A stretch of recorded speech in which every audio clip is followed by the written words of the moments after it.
Spartans, Trojans, yes, don't check your calendar. It is still a few months away, but there's still going to be a lot of stakes riding on this game. And oh, by the way, did either team even get better this offseason?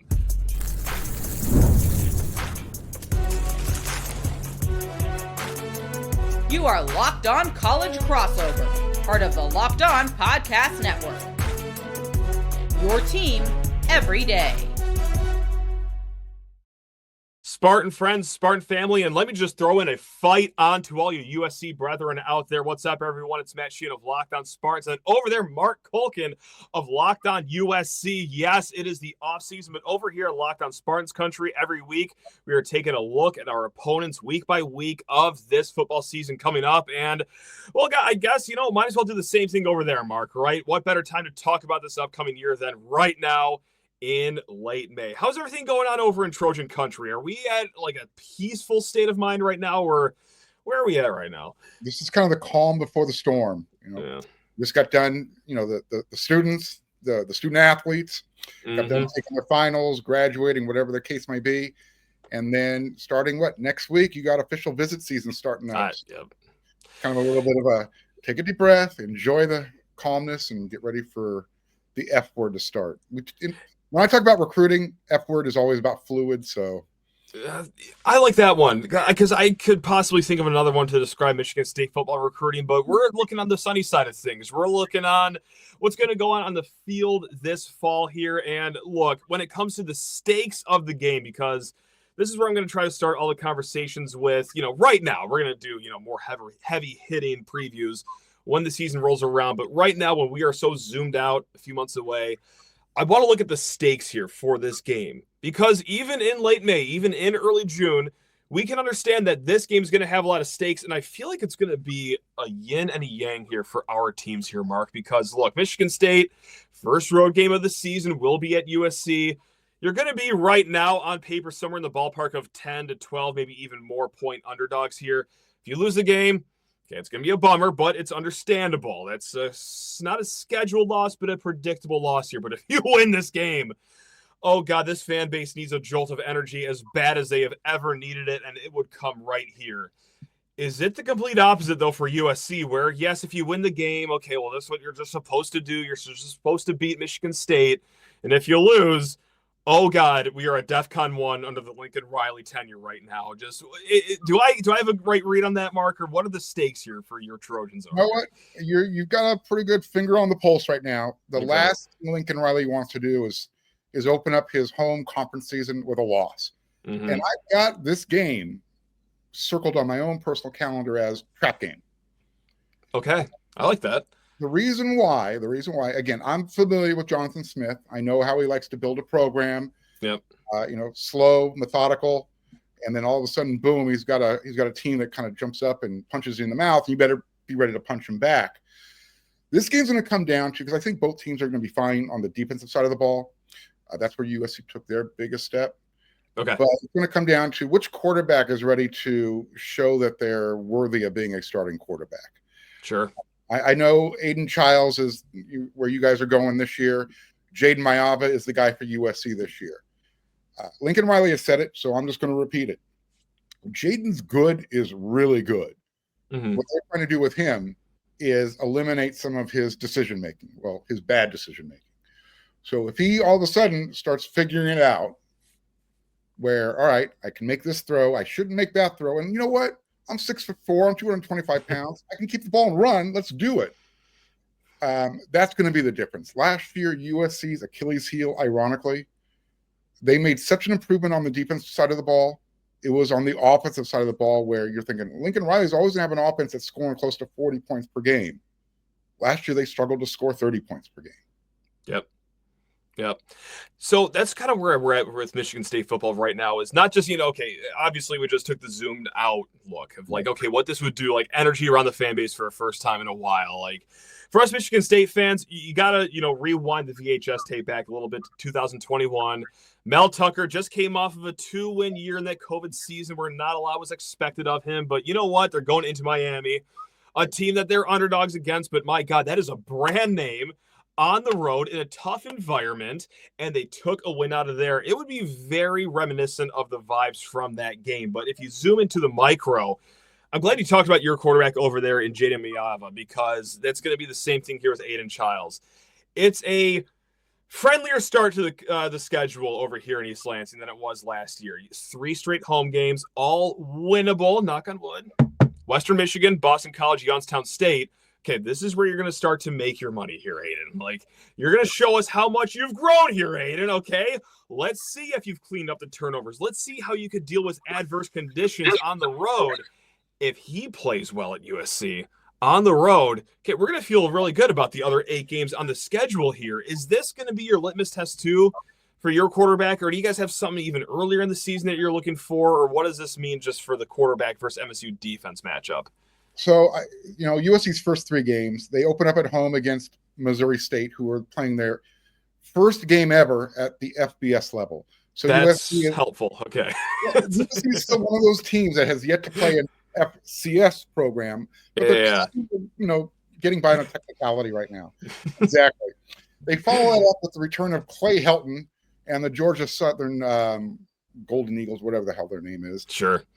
Clay Helton, former USC head coach. USC should be 2-0 when they travel to West Lafayette, Indiana to take on Purdue. New coaching staff, new roster.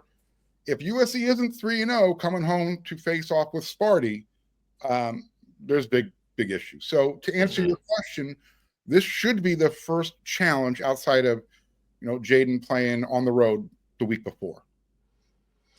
I had no idea that Clay Helton was on the schedule. Like, how did that come to be? Any idea? Is that just by happenstance and coincidence, or was there actually, some connections there that made that happen? So we can probably segue this into the show another way, but USC Notre Dame right now is kind of on a shaky ground. Yeah. USC was supposed to be playing Ole Miss this year, part of a home and home. Lane Kiffin is no longer on the schedule. So that's how these types of games come along. Whether it was Missouri State that replaced Ole Miss, I think it was Missouri State that replaced Ole Miss. Mm-hmm. But how do you get Georgia Southern? Typically, USC has Notre Dame, a mid-range program, and then you'll filter in something like a San Jose State or sure. UNLV type of program. USC, for whatever reason, right now their out-of-conference scheduling is a little wonky. So this year they happen to have 2, I'll call them below average teams coming in early September. USC, these should be tune-up games. Last year USC had LSU came home, they played Utah State. Their other out-of-conference game was Notre Dame. So that's where we're at with how these games are scheduled for right now. And before we get into, has each team improved? Where have they improved? Where did they not do enough? I do just want to go back to a comment that you made about Jonathan Smith, because, yes, you are a West Coast guy. You've seen him build a program like Oregon State up close. I mean, look, I'm still pro Jonathan Smith. The fan base here, even after just 1 year, is a little torn. Like, is this West Coast cat really the guy over here? Do you still have full vote of confidence? Like, should Michigan State fans buy in knowing what you know about what he does at Oregon State? Yes. If you follow the Jonathan Smith philosophy of, I don't need to have a bunch of 4- and 5-star guys. I'd like to have them. I don't need them. He's looking for guys who fit his system, disciplined, coachable, but hard as nails.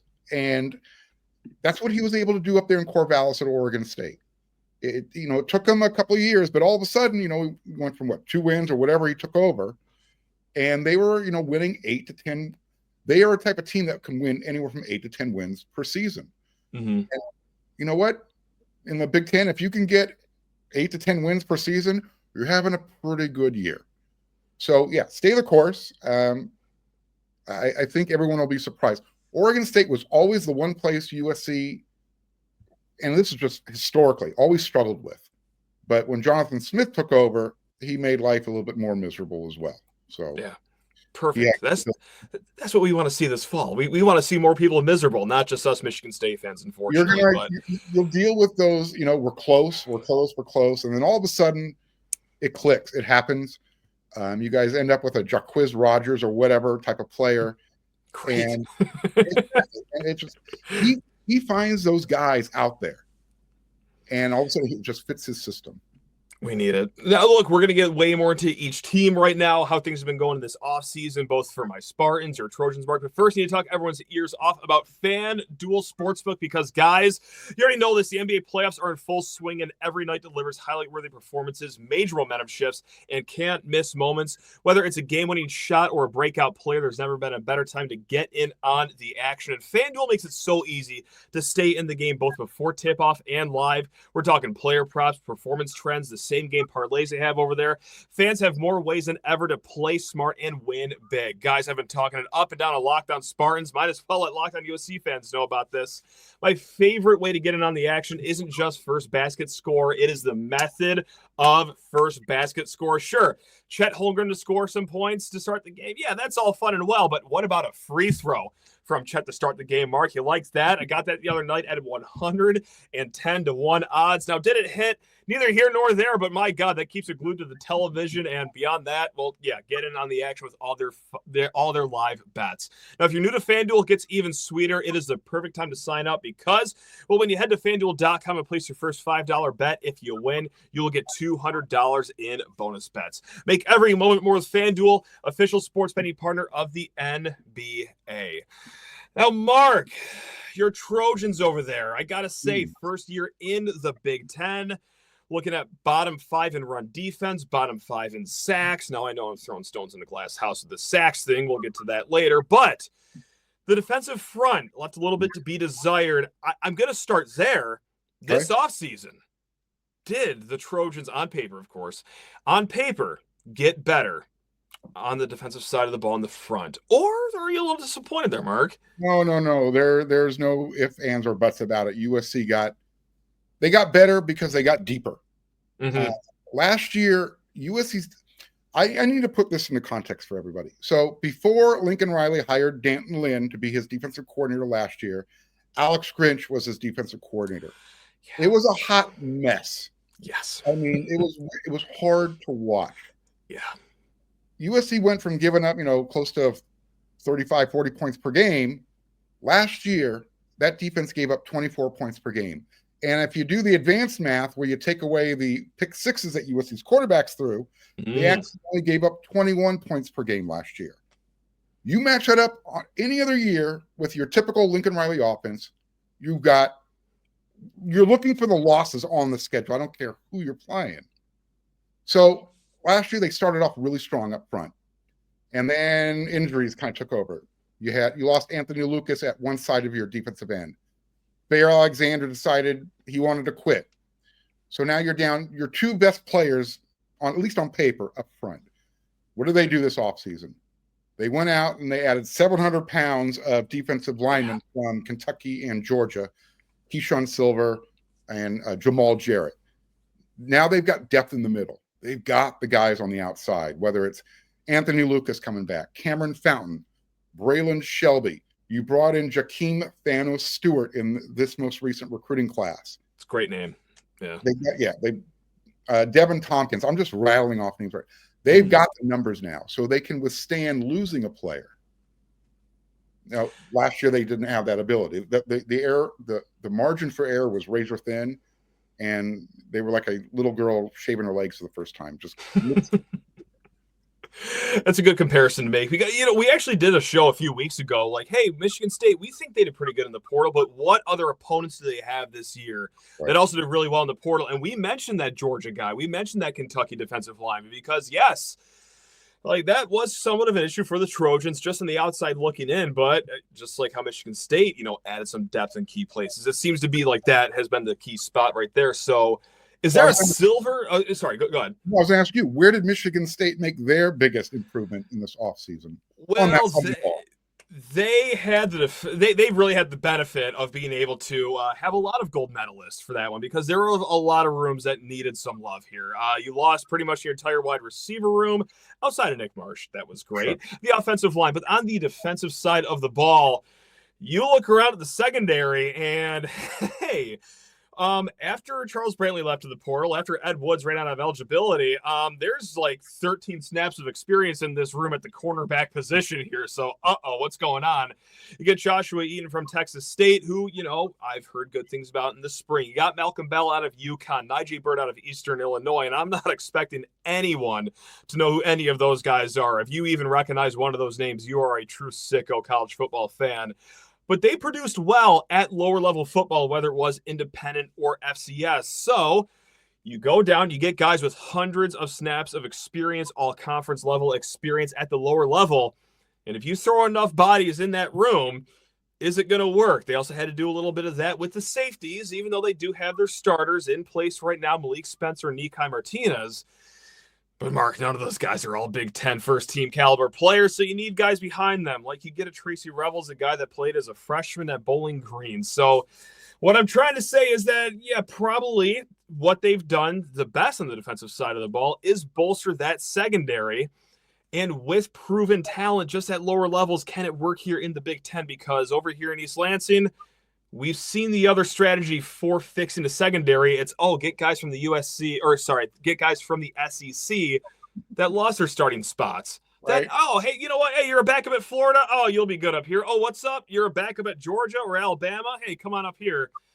We've tried that. Didn't really end up work. So I'm glad we're at least trying a different strategy than the last 10 years. Just to see if something can finally work up here. But at the end of the day, Mark, doesn't matter who you got in the secondary if you can't get to the quarterback. And I just don't know if Michigan State did enough in that regard this offseason. That is unfortunately just a question mark here. And I just got to say, I don't know if it's going to work.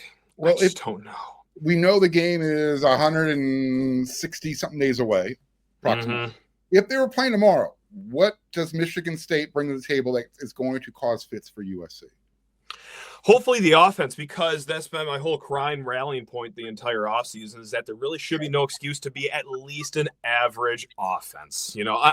I'm not expecting 38 points a game over here. I'm just expecting for the first time in 3 seasons, score more than 20 points a game.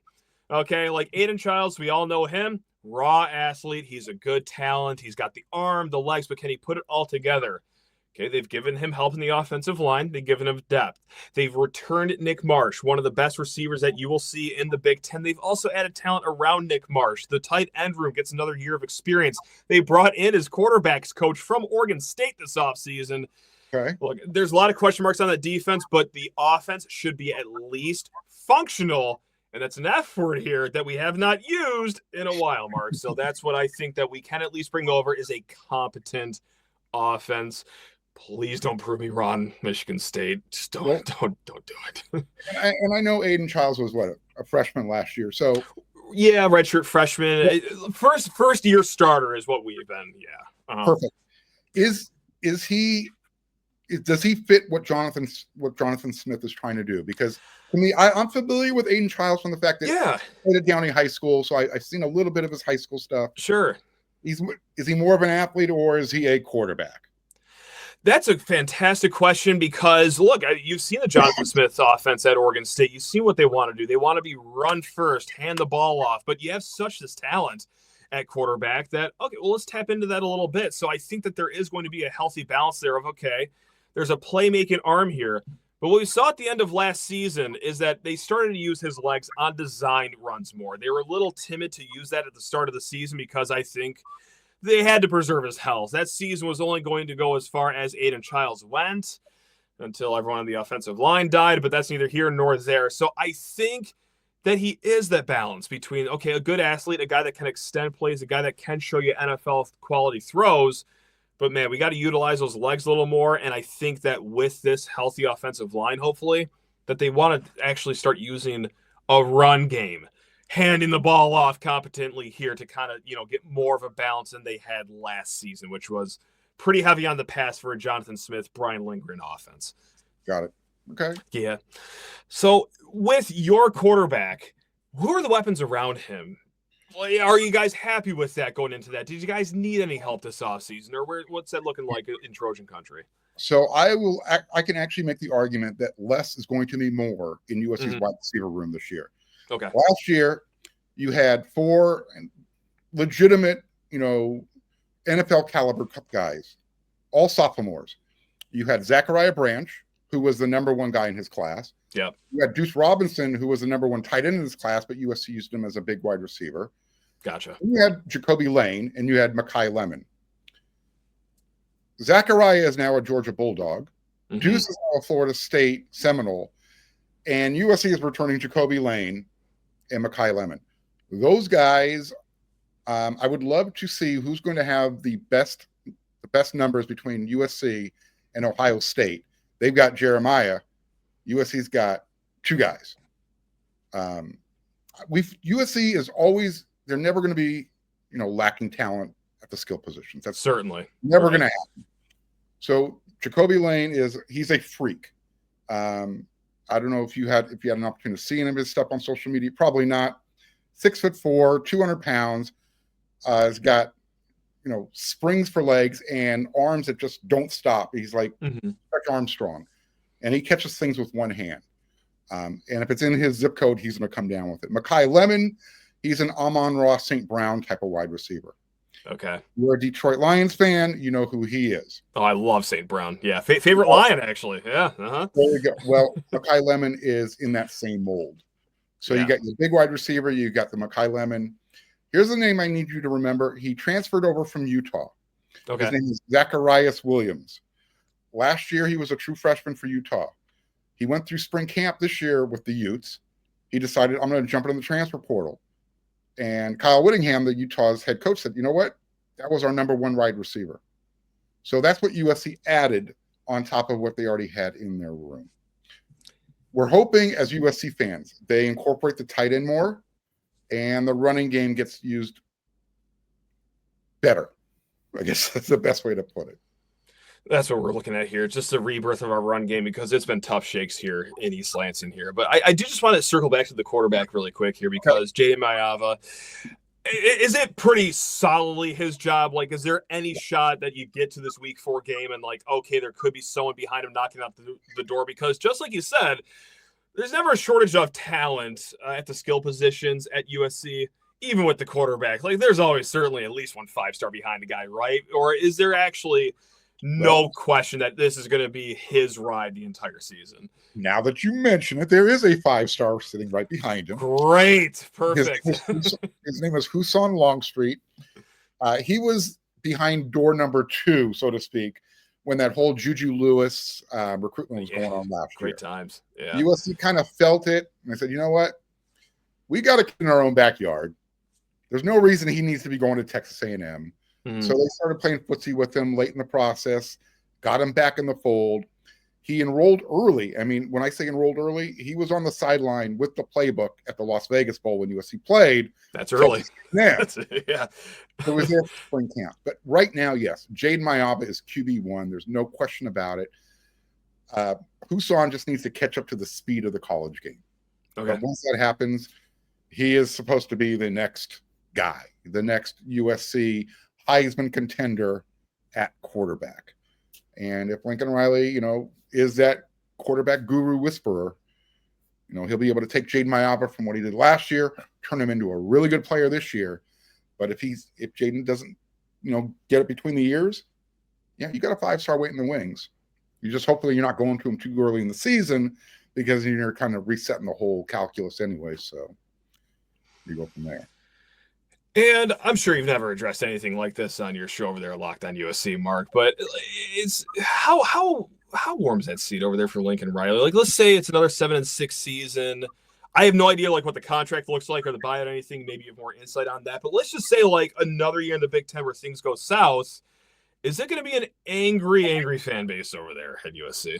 So as I mentioned earlier on the show, kind of intimated about it, the USC Notre Dame thing is kind of in limbo.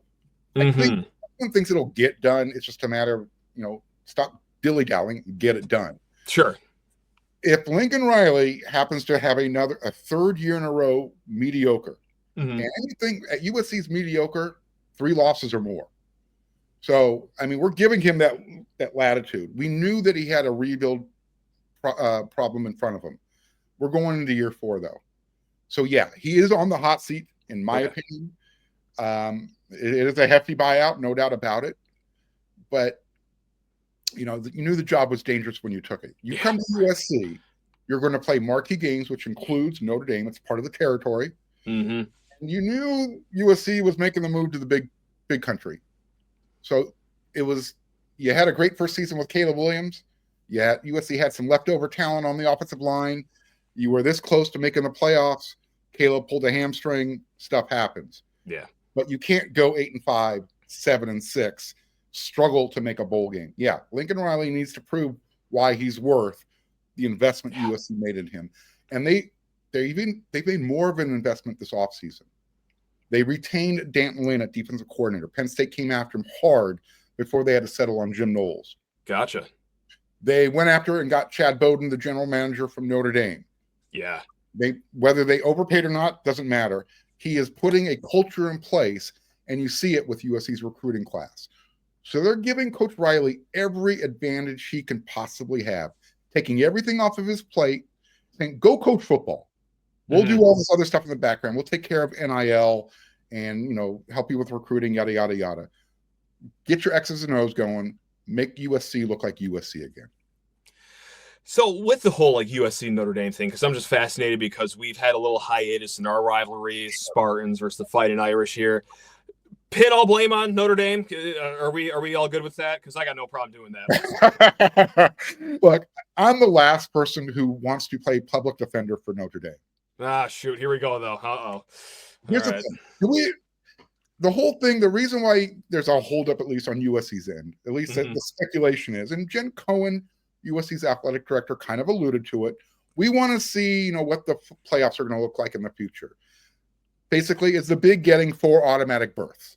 Yeah, it's fair, I guess. And if it is, there's no reason to say, all right, we need to put Notre Dame on the downside. We need to level our out-of-conference down. Doesn't matter. You can lose everything out of conference. Go 9-0 in the big. You're in the playoffs. So right now, every other year, USC plays in South Bend, middle of October.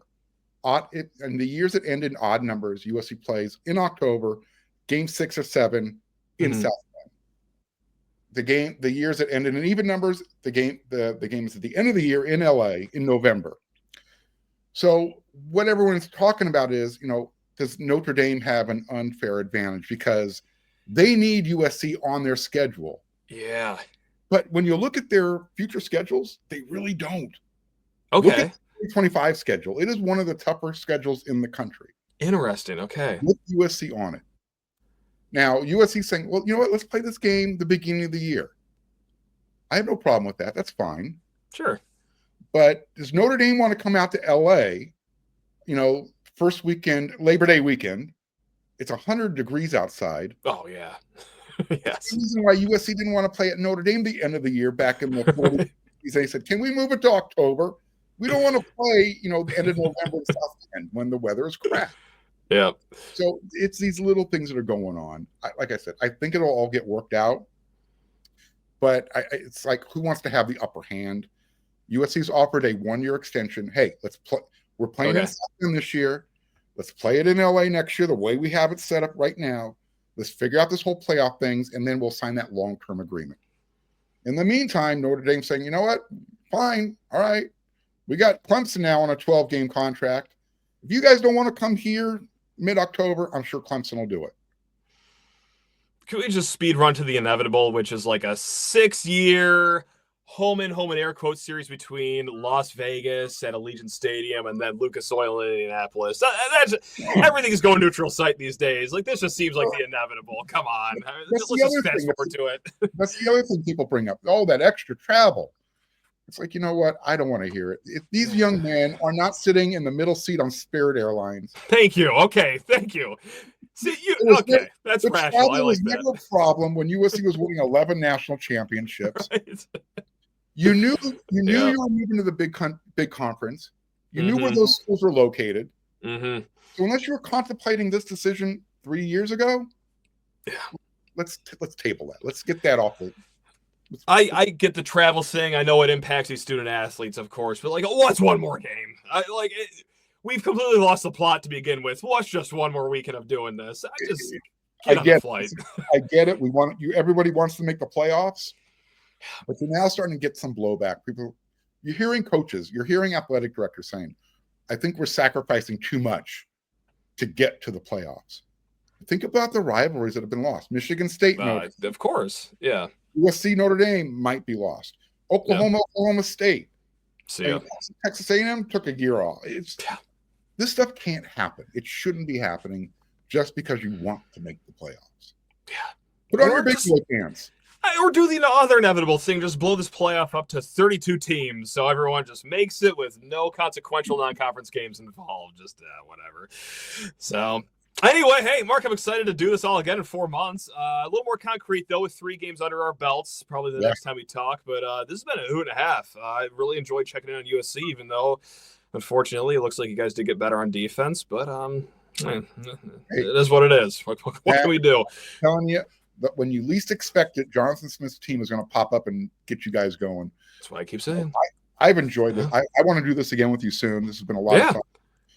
And look, we might get you in football. You got us in basketball this year, so it's a fair trade, right? In the long term, though, but my God, I remember watching that game on Peacock, and I forgot the guy's name, of course, because my memory's horrible right now. But oh my God, Are you talking about Desmond Claude? That's the one. He must have shot 18 of 19 that game, and every single one was a great fadeaway shot. Couldn't even hate on it. It was just great shot making from the young man that game. It was unfortunately fantastic basketball from him, but Mark, great time. We will see each other again eventually. I'm sure it will seem sooner rather than later. But, guys, that's Mark Colkin. Does fantastic work over at Locked On USC. And over here, Matt Sheehan of Locked On Spartans. But, guys, until then, take care of yourselves. We do this both on our channels 5 days a week. Until then, take care of yourself.